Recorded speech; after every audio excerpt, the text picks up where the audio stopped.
Chin se lo thai ro khun ki chwa na a chang sham se ai le bar phim khati kan hu na lo pe si sham se kun sung sai se lo sim na kum ron kan kho te kan sung tar lian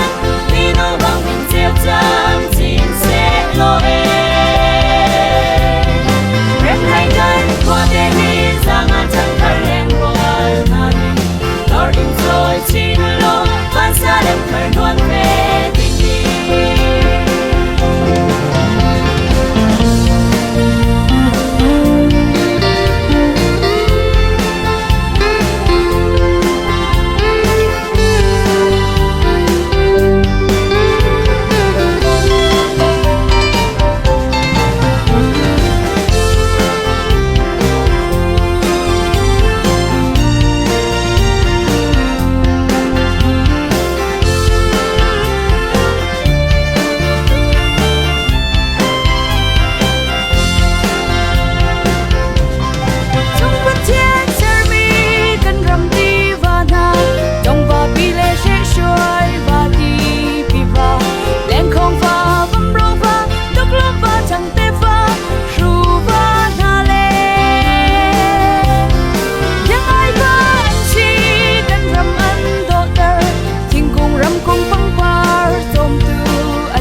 านจู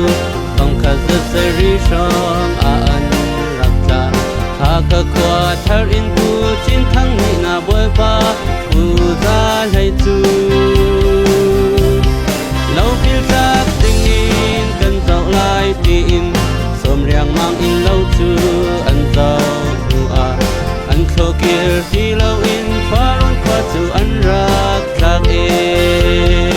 งมันสงสารเสโลเส้นนักร้อนกันขวาเตหีกันสงเจริญนี่โนบังเป็นเจ้าจำจีนเสโลเอ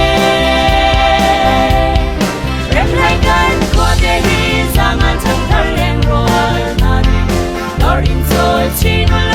วันซาเลมเธอล้วนเป็นอีก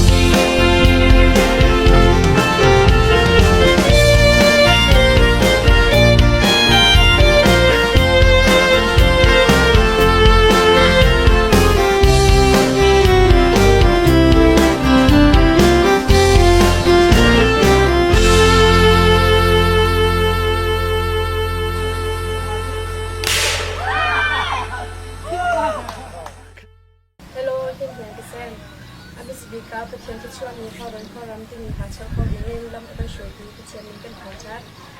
petien kecuali kawan kawan tu ni hanya punya kong lep kau ni se mula risang lep di parten box sana kau ni kan show kau ni se jadi ni hatam pun tu show kau nak ingat dari cara kerja tu ni ni besok jangan sise music tu dia nak kan kerja tu siap kerja jangan tu cakap jangan sise dia akan satu brother as jangan sise tu dia akan jam tu ni baca jangan sise akan sabya pula lem jangan akan kerja tu kalau ni nak hal jangan sise akan keep in rekai kaza akan sabya pula akan jauh pula kaza akan kerja dia tu nak jangan lemah kan